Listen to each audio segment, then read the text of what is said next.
ಚುನಾವಣೆಗೆ ನಿಲ್ಲುವಂತ ತಯಾರಿ ಮಾಡಿಕೊಂಡಿದ್ದಾರೆ ಪದ್ಮರಾಜ್ ಅವರು, ಹೌದಾ? ನಾನು ಯಾವತ್ತೂ ಕೂಡ ರಾಜಕೀಯ ನನಗೆ ಮಾಡಲೇಬೇಕು ಅಂತ ರಾಜಕೀಯಕ್ಕೆ ಬಂದವನಲ್ಲ. ನನ್ನೊಟ್ಟಿಗೆ ಕೂತ್ಕೊಳ್ತಿದ್ರು UT ಖಾದರ್ ಅವರು. ಇವತ್ತು ಅವರು ಎಲ್ಲಿ ಹೋಗಿದ್ದಾರೆ? ಕುದ್ರೋಳಿ ಕ್ಷೇತ್ರದ ಒಂದು ಸೇವಾ ಚಟುವಟಿಕೆಗಳಲ್ಲಿ ತಾವು ಭಾಗವಹಿಸುವಂಥದ್ದು. ತುಂಬಾ ಏಜ್ ಆದವರು ಇದ್ದಾರೆ, ಅವರನ್ನು ಬದಲಾವಣೆ ಮಾಡಬೇಕನ್ನುವಂತ ಮಾತುಕತೆಗಳಲ್ಲಿ ನಡೀತು. ನಾನು ಮಾಡಿದ್ದೇನೆ ಅಂತ ಹೇಳೋದಿಲ್ಲ, ಆ ದೇವರು ನನ್ನ ಹತ್ರ ಮಾಡಿಸಿದ್ದಾರೆ ಅಂತ ಹೇಳಲಿಕ್ಕೆ ಇಚ್ಛಿಸ್ತೇನೆ. ವಕೀಲ ವೃತ್ತಿಯಲ್ಲೂ ಕೂಡ ಅಷ್ಟೇ, ನಮಗೆ ಕೇಸ್ ಹಾಕಬೇಕು ಅಂತ ಇನ್ನೊಂದು ಕೇಸ್ ಮಾಡ್ಕೊಂಡು ಬನ್ನಿ ಅಂತ ಯಾವತ್ತೂ ಕೂಡ ಹೇಳಿದವನಲ್ಲ. ಗುರು ಬೆಳದಿಂಗಳು ಅನ್ನುವಂಥ ಒಂದು ಫೌಂಡೇಶನ್ ಅನ್ನು ಕೂಡ ಸ್ಥಾಪನೆ ಮಾಡಿದ್ರಿ. ರಾಜಕೀಯ ಮಾಡಬೇಕು ಅಂತ ಹೇಳಿ ನಾನು ಸಮಾಜ ಸೇವೆಗೆ ಇಳಿದದ್ದಲ್ಲ. ನಾರಾಯಣ ಗುರುಗಳ ಪ್ರೇರಣೆ ಇತ್ತು, ಮಾನ್ಯ ಶ್ರೀಮನ್ B. ಜನಾರ್ದನ್ ಪೂಜಾರಿ ಅವರ ಮಾರ್ಗದರ್ಶನ ಇತ್ತು. ಬಹುಶಃ ಕೊರೋನಾ ಊಟಗಳನ್ನು ತೆಗೆದುಕೊಂಡು ಬಕೆಟ್ ಅನ್ನು ಇಟ್ಕೊಂಡು ಬರ್ತಾ ಇದ್ರು, ಪೇಂಟ್ ಡಬ್ಬಗಳನ್ನು ಇಟ್ಕೊಂಡು ಬರ್ತಾ ಇದ್ರು. ಜನಗಳ ಬೇಡಿಕೆಗಳು ಆಶೆಗಳು ತುಂಬಾ ಇದೆ, ಎಲ್ಲದನ್ನು ನಮಗೆ ಮಾಡ್ಲಿಕ್ಕೆ ಸಾಧ್ಯ ಇಲ್ಲ. ನಾವು ಮಾರ್ಕ್ಸ್ ನೋಡಿ ಯಾರಿಗೂ ಕೂಡ ಸ್ಕಾಲರ್ಶಿಪ್ ಅನ್ನು ಕೊಟ್ಟಿಲ್ಲ. ಈ ಕನಿಷ್ಠ ವಿದ್ಯಾಭ್ಯಾಸ ಅನ್ನುವಂಥದ್ದು ಪ್ರತಿ ಒಂದು ಮಗು ಕೂಡ ಸಿಗ್ಬೇಕು. ಅವರು ಸ್ಕೂಲಿಗೆ ಹೋಗ್ತಿದ್ದದ್ದು ವಾರದಲ್ಲಿ 4 ದಿವಸ ಮಾತ್ರ, ಇನ್ನೆರಡು ದಿವಸ.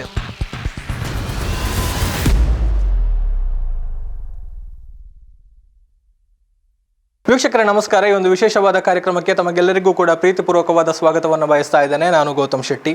2024 ಬಂದಿದೆ. 24ರಲ್ಲಿ ಬಹುನಿರೀಕ್ಷಿತ ವಿದ್ಯಮಾನ ಯಾವುದು ಅಂತ ಹೇಳಿದರೆ ಅದು ಲೋಕಸಭಾ ಚುನಾವಣೆಯ ಕಾವು ಏರ್ತಾ ಇದೆ. ಎಲ್ಲರೂ ಕೂಡ ಒಂದು ರಾಜಕೀಯ ಪಕ್ಷಗಳು ತಮ್ಮ ತಮ್ಮ ಒಂದು ಕಾರ್ಯಚಟುವಟಿಕೆಗಳಲ್ಲಿ ನಿರತರಾಗಿದ್ದಾರೆ. ಒಂದು ರೀತಿ ಸಿದ್ಧತೆಯನ್ನು ಆರಂಭ ಮಾಡಿ ಆಗಿದೆ ಅನ್ನುವಂಥದ್ದನ್ನು ಹೇಳ್ಬೋದು. ಸೊ ಚುನಾವಣೆ ಬಂದ ಹಾಗೆ ಪ್ರತಿಯೊಂದು ಪಕ್ಷದಲ್ಲೂ ಕೂಡ ಒಂದಷ್ಟು ಆಕಾಂಕ್ಷಿಗಳು, ಒಂದಷ್ಟು ನಾವು ಸ್ಪರ್ಧೆ ಮಾಡಬೇಕು ಅಂತ ಬಯಸುವವರು ಅವರ ಒಂದು ಪಟ್ಟಿ ಕೂಡ ಬೆಳೀತಾ ಹೋಗ್ತಾ ಇದೆ. ಬಹಳಷ್ಟು ಜನರು ಆ ನೆಲೆಯಲ್ಲಿ ಕೆಲಸವನ್ನು, ಪ್ರಯತ್ನಗಳನ್ನು ತಮ್ಮ ತಮ್ಮ ಹಂತಗಳಲ್ಲಿ ಮಾಡ್ತಾ ಇದ್ದಾರೆ ಅನ್ನುವಂಥದ್ದು.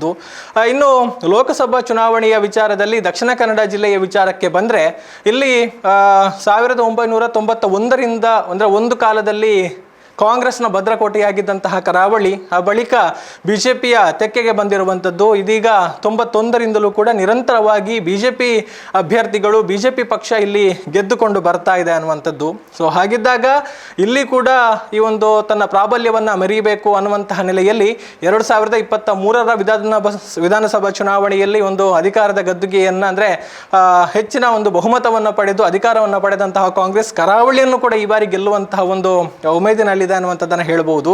ಇನ್ನು ಅತ್ತ ಕಡೆಯಿಂದ ಕಾಂಗ್ರೆಸ್ ಅಭ್ಯರ್ಥಿಗಳ ಆಯ್ಕೆಗಾಗಿ ಹುಡುಕಾಟವನ್ನು ಮಾಡ್ತಾ ಇದೆ, ಸಮೀಕ್ಷೆಗಳನ್ನು ಮಾಡ್ತಾ ಇದೆ, ಪಕ್ಷದ ಪ್ರಮುಖರು ಕಾರ್ಯಕರ್ತರ ಅಭಿಪ್ರಾಯಗಳನ್ನು ಸಂಗ್ರಹ ಮಾಡ್ತಾ ಇದೆ. ಅದರ ಜೊತೆಗೆ ಒಂದಷ್ಟು ಮಂದಿ ತಮ್ಮ ತಮ್ಮ ಪ್ರಯತ್ನಗಳನ್ನು ಕೂಡ ಮಾಡ್ತಾ ಇದ್ದಾರೆ ಅನ್ನುವಂಥದ್ದನ್ನು ಹೇಳ್ಬೋದು. ಬಹುಶಃ ಈ 2024ರ ಲೋಕಸಭಾ ಚುನಾವಣೆಯಲ್ಲಿ ಸ್ಪರ್ಧೆಯನ್ನು ಮಾಡಬೇಕು ಎನ್ನುವಂಥ ಒಂದು ಆಕಾಂಕ್ಷೆಯನ್ನು ಇಟ್ಟುಕೊಂಡಿರುವಂಥವರು, ಜೊತೆಗೆ ಸಮಾಜ ಸೇವಾ ಚಟುವಟಿಕೆಗಳ ಮೂಲಕ ಈಗಾಗಲೇ ಬಹಳಷ್ಟು ಹೆಸರನ್ನು ಮಾಡಿರುವಂಥ ಅವರು ಅತಿಥಿ ಇವತ್ತು ವಿಶೇಷವಾಗಿ ನಮ್ಮ ಜೊತೆಗೆ ಇದ್ದಾರೆ. ಅವರು ಯಾರು ಅಲ್ಲ, ಪದ್ಮರಾಜ್ ಅವರು. ಬಹುಶಃ ಇವರನ್ನು ನೀವು ಮಂಗಳೂರಿನಲ್ಲಿ ಖಂಡಿತ ನೋಡಿರ್ತೀರಿ.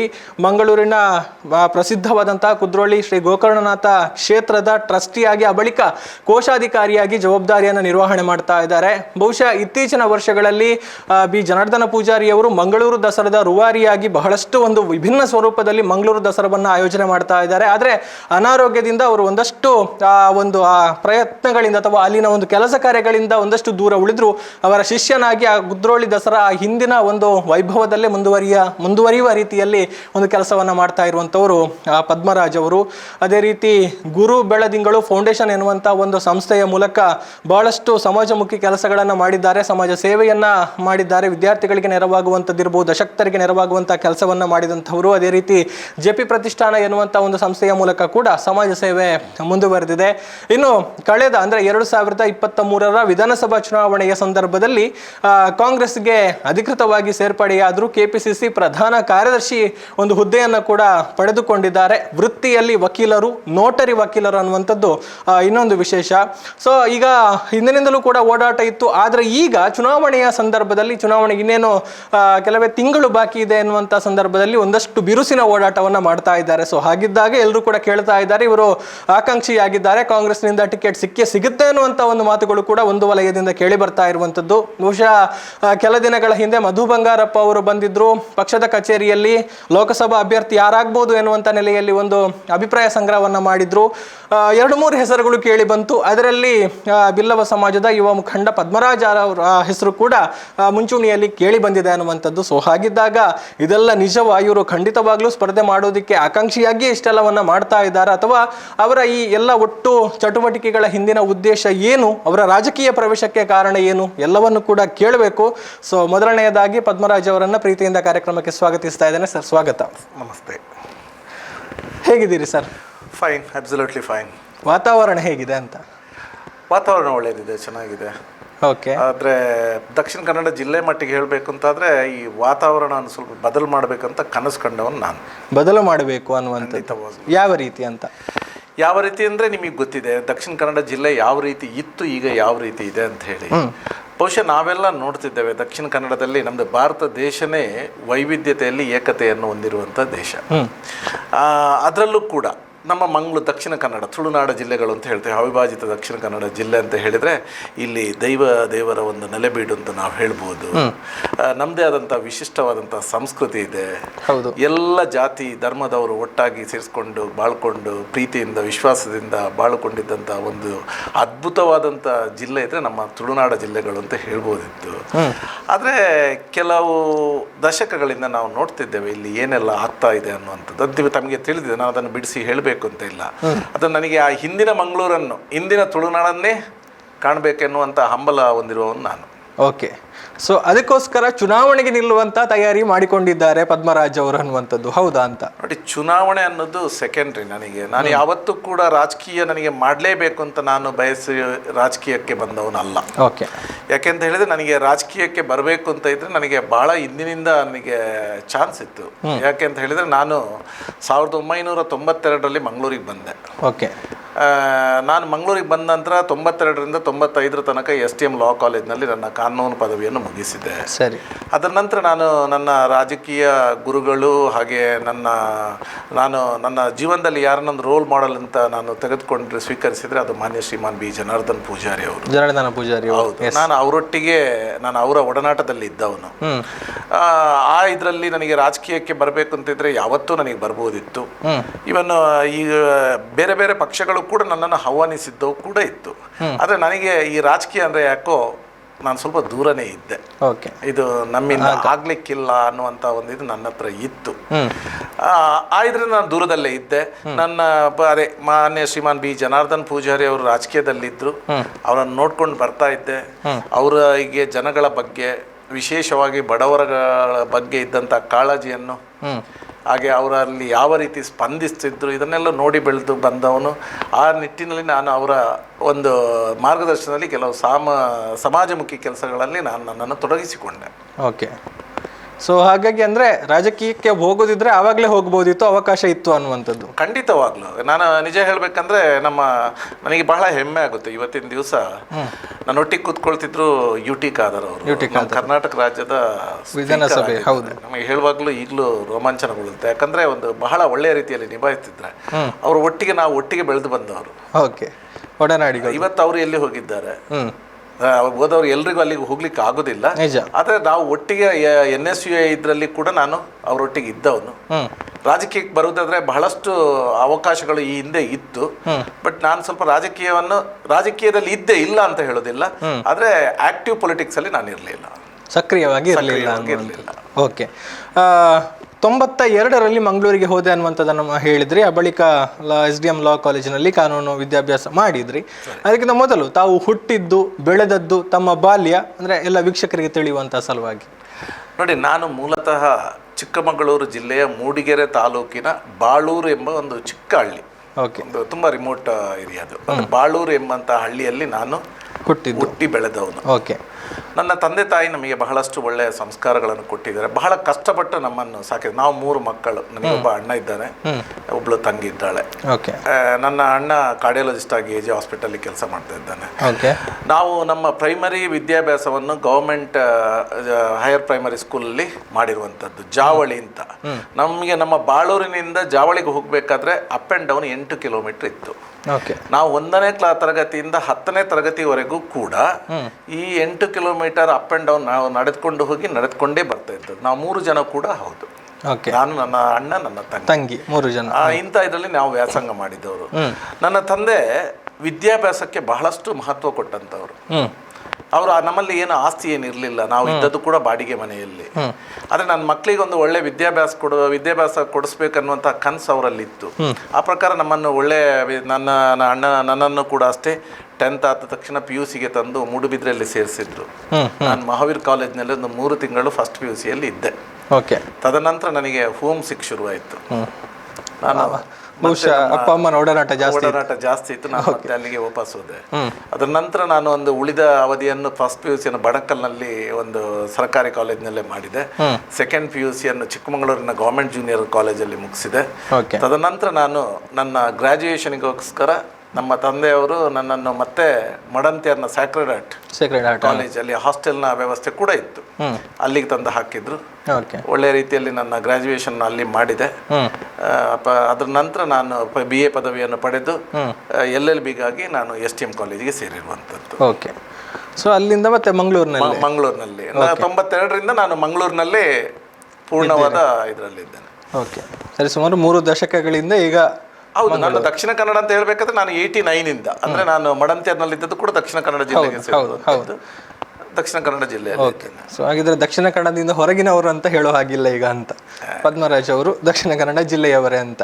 ಓಕೆ. ಆ ಬಳಿಕ ಕುದ್ರೋಳಿ ಕ್ಷೇತ್ರದ ಒಂದು ಸಂಬಂಧ ಅಥವಾ ಅಲ್ಲಿನ ಒಂದು ಸೇವಾ ಚಟುವಟಿಕೆಗಳಲ್ಲಿ ತಾವು ಭಾಗವಹಿಸುವಂಥದ್ದು ಅದು ಹೇಗಾಯಿತು? ಅಲ್ಲಿ ಟ್ರಸ್ಟಿ ಆಗಿದ್ರಿ, ಆ ಒಂದು ಜರ್ನಿ ಹೇಗೆ ಸ್ಟಾರ್ಟ್ ಆಯಿತು ಅಂತ? ನೋಡಿ, ನಮಗೆ ಹೇಳಿದಾಗೆ ನಾವು ತುಂಬ ಕಷ್ಟಪಟ್ಟು ಜೀವನದಲ್ಲಿ ಮುಂದೆ ಬಂದವರು. ನಮ್ಮ ತಂದೆ ಏನು ಕೊಡ್ಸಿದ್ದಾರೆ ಅಂದರೆ ಬರೀ ಎಜುಕೇಷನ್ ಮಾತ್ರ. ನಮ್ಮ ಹತ್ರ ಏನು ಹೇಳುವಂಥ ಆಸ್ತಿಗಳು ಯಾವುದೂ ಕೂಡ ಇರಲಿಲ್ಲ, ಹೇಳುವಂಥದ್ದೆಲ್ಲ ಆಸ್ತಿಗಳು ಕೂಡ ಇರಲಿಲ್ಲ.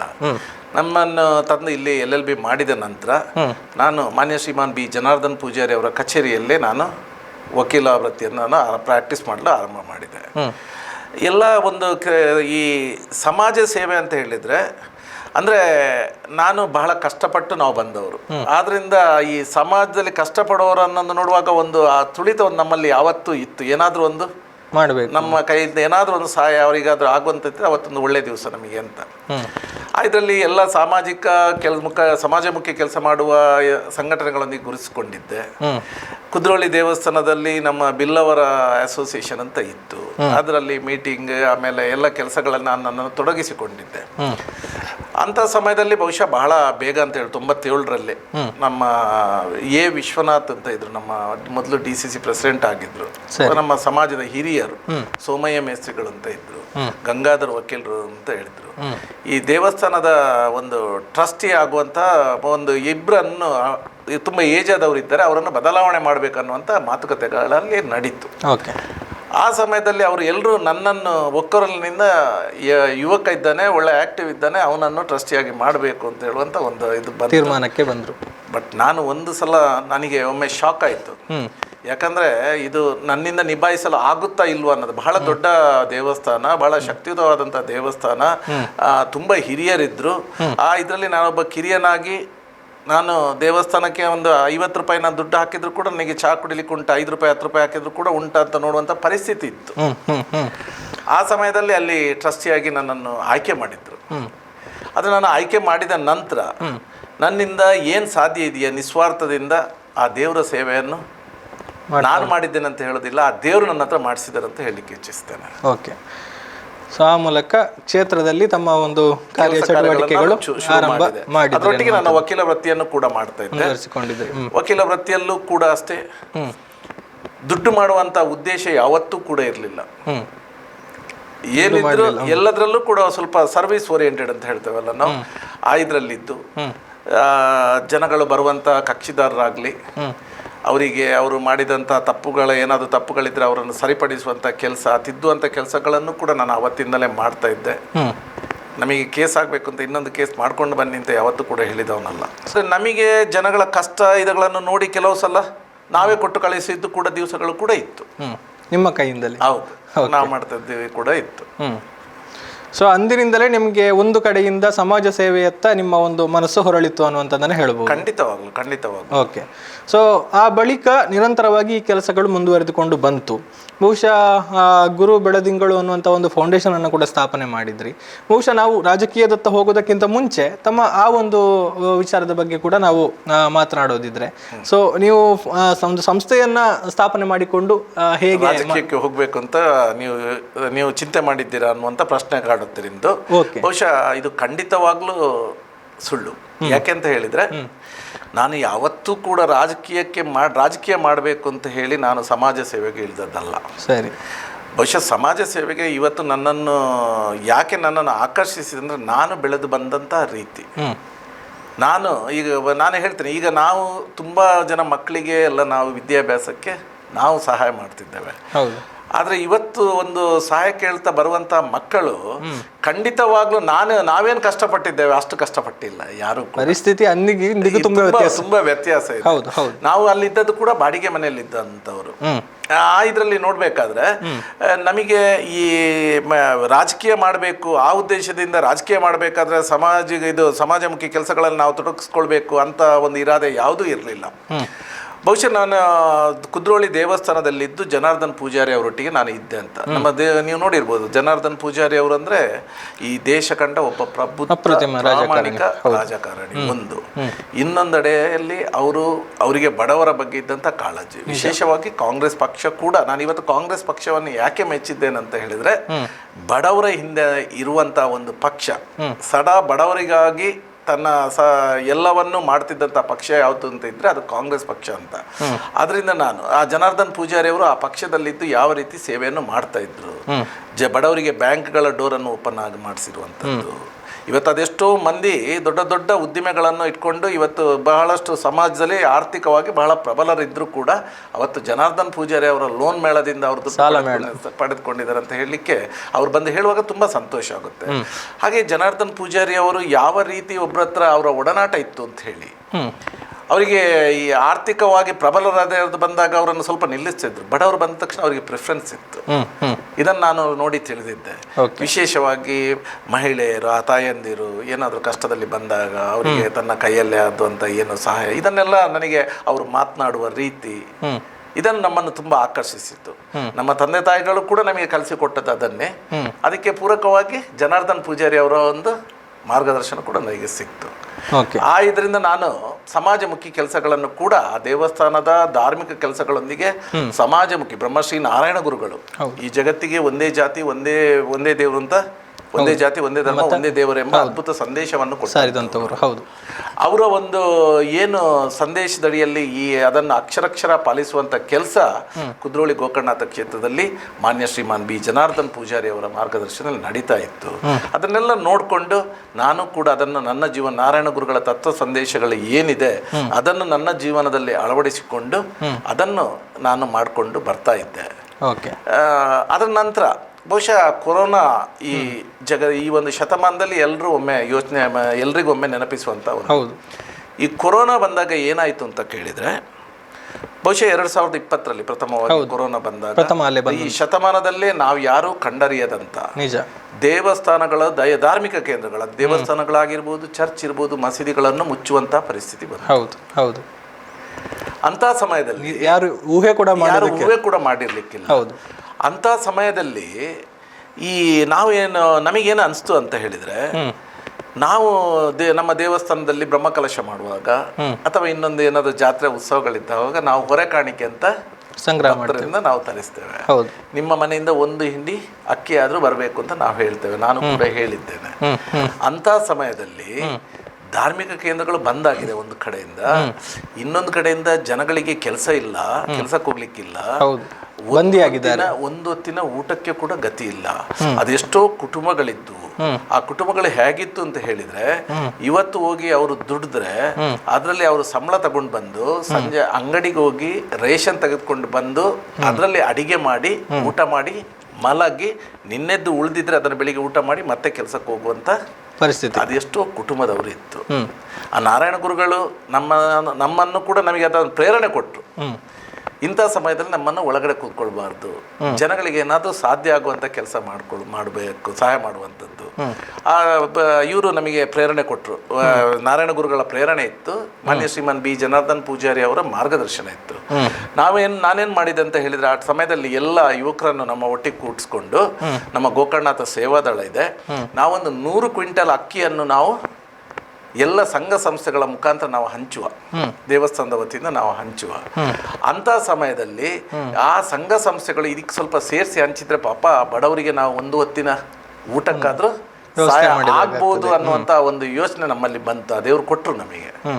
ಆ ಪ್ರಕಾರ ನಾನೊಂದು 100 ಕ್ವಿಂಟಲ್ ಅಕ್ಕಿಯನ್ನು ಬಹುಶಃ ಯಾರತ್ರ ನಮ್ಮ ಸೇವಾದಳದವರು, ನನ್ನ ಕ್ಲೈಂಟ್ಸ್ಗಳಿದ್ರು, ನನ್ನ ಸಹಪಾಠಿಗಳಿದ್ರು, ಫ್ರೆಂಡ್ಸ್ಗಳಿದ್ರು, ಇವ್ರ ಹತ್ರ ಎಲ್ಲ ಕೇಳು 1 ಕ್ವಿಂಟಲ್ ಅಕ್ಕಿದ್ದು ಇದು ಮಾಡಿ, ಅದು ಬಹುಶಃ ನಾವು ಇದರಲ್ಲಿ ನಾವು 350 ಕ್ವಿಂಟಲ್ ಅಕ್ಕಿಯನ್ನು ನಾವು ಕೊಟ್ಟು 350 ಕ್ವಿಂಟಲ್ ಅಕ್ಕಿ ನಾವು 2 ಜಿಲ್ಲೆಯಲ್ಲಿ ಇದು ಮಾಡಿದ್ದು. ಬಹುಶಃ 350 ಕ್ವಿಂಟಲ್ ಅಂತ ಹೇಳೋದಿಲ್ಲ, ಆ 350 ಕ್ವಿಂಟಲ್ಗೆ 10 ಪಾಲು ಕಡಿಮೆ ಅಂದರೆ ಸೇರಿಸಿ ಸಂಘ ಸಂಸ್ಥೆಗಳು ಸಾಧಾರಣ 4,000-5,000 ಕ್ವಿಂಟಲ್ ಆ ಒಂದು ನಾವು ಯಾವ ಉದ್ದೇಶದಿಂದ ಮಾಡಿದ್ರೆ ಅದರಿಂದ ಜನಗಳ ಕೈ ಸೇರಿತು. ಆ ಜನರು ಹೊಟ್ಟೆ ಹಸಿವಿನಿಂದ ಯಾರು ಬಳಲ್ತಿದ್ರು ಅವರಿಗೊಂದು ಹೊತ್ತಿನ ಪ್ರಸಾದವಾಗಿ ಅದು ಸೇರ್ತು ಅಂತ ಹೇಳಲಿಕ್ಕೆ ಬಹಳ ಸಂತೋಷ ಆಗುತ್ತೆ.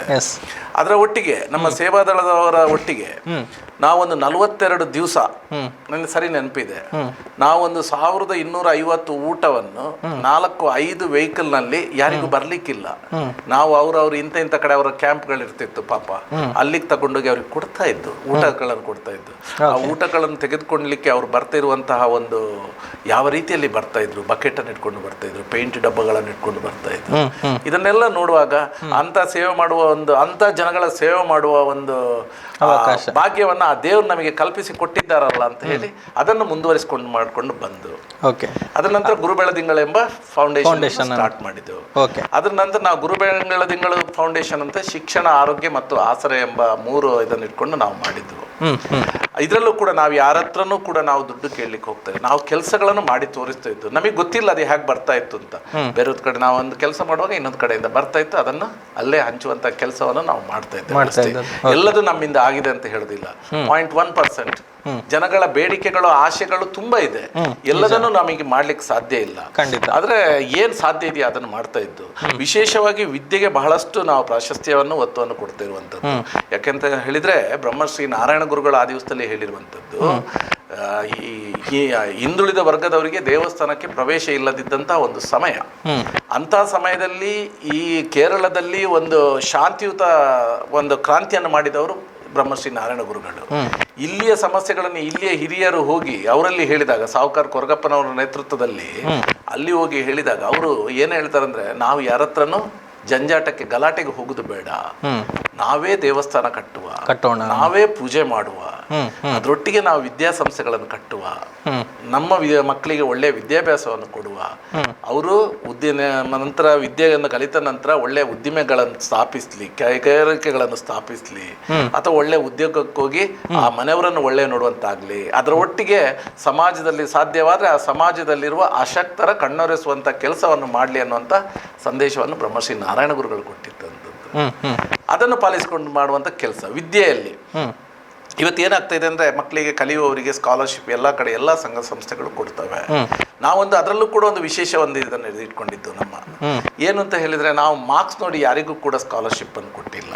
ಜಾತಿ ಮತ್ತು ಭೇದ ಅಂತ ಇಲ್ವೇ ಇಲ್ಲ, ಆದ್ರೆ ಮಾರ್ಕ್ಸ್ ನೋಡಿ ಕೊಟ್ಟಿಲ್ಲ. 35% ಮಾರ್ಕ್ಸ್ ಬಂದವನಿಗೂ ನಾವು ಸ್ಕಾಲರ್ಶಿಪ್ ಕೊಟ್ಟಿದ್ದೀರಿ.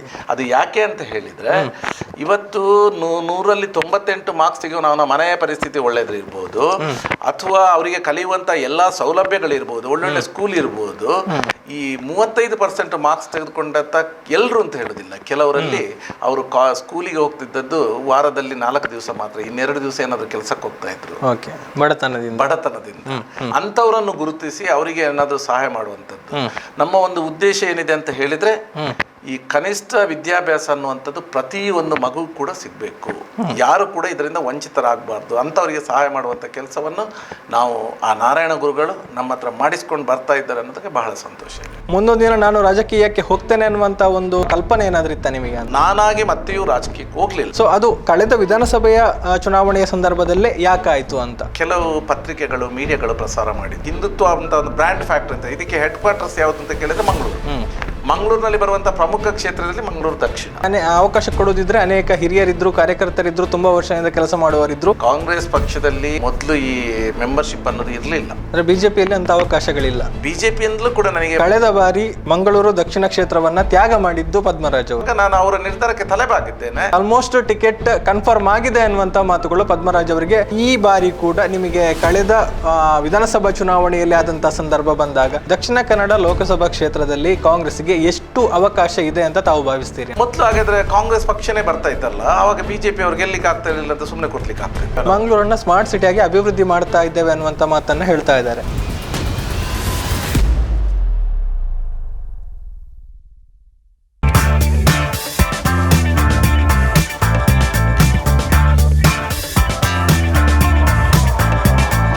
ಚೇತನಾಸ್ ಬ್ಯೂಟಿ ಲಾಂಜ್, ನಿಮ್ಮೊಳಗಿನ ಸೌಂದರ್ಯದ ಅನಾವರಣದ ತಾಣ. Aesthetic spa, makeup, hair styling, salon, ಹೀಗೆ ಎಲ್ಲ ಸೌಂದರ್ಯವರ್ಧಕ ಸೇವೆಗಳು ಒಂದೇ ಸೂರಿನಡಿ. ಚೇತನಾಸ್ ಎಜುಕೇಶನಲ್ ಫೌಂಡೇಶನ್ ಮೂಲಕ ವೈವಿಧ್ಯಮಯ ಬ್ಯೂಟಿ ಕೋರ್ಸ್ಗಳು. ಮೇಕಪ್ ಆರ್ಟಿಸ್ಟ್ ಆಗಬೇಕೆಂಬ ಕನಸಿರುವವರಿಗೆ ಅತ್ಯುತ್ತಮ ಅವಕಾಶ. 2 ದಿನಗಳಿಂದ ಆರಂಭಿಸಿ 6 ತಿಂಗಳವರೆಗಿನ ವೈವಿಧ್ಯಮಯ ಬ್ಯೂಟಿ, ಮೇಕಪ್ ಕೋರ್ಸ್ಗಳು. ಅಂತಾರಾಷ್ಟ್ರೀಯ ಮಟ್ಟದಲ್ಲಿ ಸೌಂದರ್ಯವರ್ಧಕ ತರಬೇತಿ ಪಡೆದಿರುವ ಚೇತನಾ ಎಸ್ ಅವರಿಂದ ನುರಿತ ತರಬೇತಿ.